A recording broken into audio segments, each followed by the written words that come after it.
কালকের ম্যাচটা হয়তো ক্যাপ্টেন কুলের জন্য শেষ ম্যাচ ছিল, কারণ 2019-20 থেকে যে কথাগুলো আমরা শুনে এসেছি এটাই লাস্ট আইপিএল, এটাই লাস্ট আইপিএল, কিন্তু হয়ে ওঠেনি। কিন্তু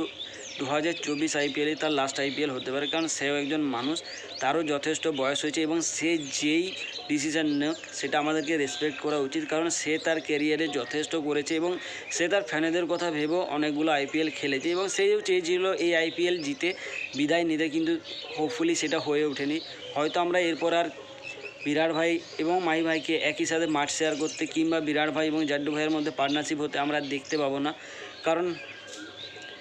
কারণ এইটাই হয়তো তার লাস্ট আইপিএল ছিল চেন্নাইয়ের হয়ে হলুদ জার্সিতে। তো কালকে সিএসকের ক্যাপ্টেন ঋতুরাজ গায়কোয়াড় টসে জিতে বল করার সিদ্ধান্ত নেয় এবং এইটা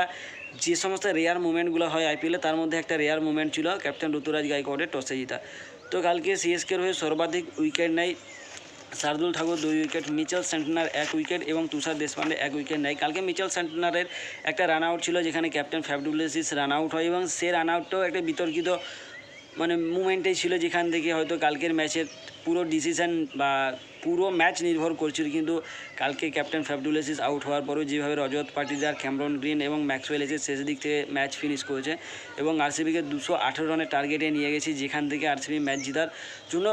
যে 18 রান দরকার ছিল সে 18 রানটা বেরিয়ে আসে। তো যাই হোক, কালকের ম্যাচে সিএসকের সর্বাধিক রান করে আমাদের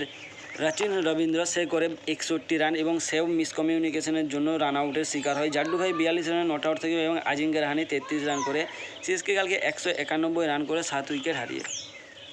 সিএসকের ক্যাপ্টেন বা আমাদের সবার প্রিয় ক্যাপ্টেন মহেন্দ্র সিং ধোনিকে হয়তো আমরা উইকেটের পেছন থেকে বা শেষ বলে 6 মারা বা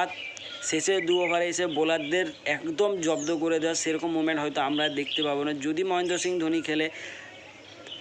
তাহলে আমরা যতটা খুশি হব, তার কোনো সীমা থাকবে না, কারণ আমরা সমস্ত ফ্যানরা অ্যাজ এ ফ্যান, ইন্ডিয়ান টিমের ফ্যান বা ইন্ডিয়ান ক্রিকেট ফ্যানের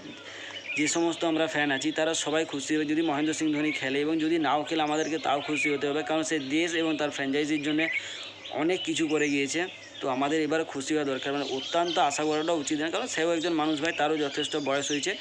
এবং তার কথা চিন্তাভাবনা করে তার যে ডিসিশন হবে তাকে আমাদেরকে রেসপেক্ট করা উচিত। তো আজকের জন্য এতটুকুই, কাল আবার দেখা হবে।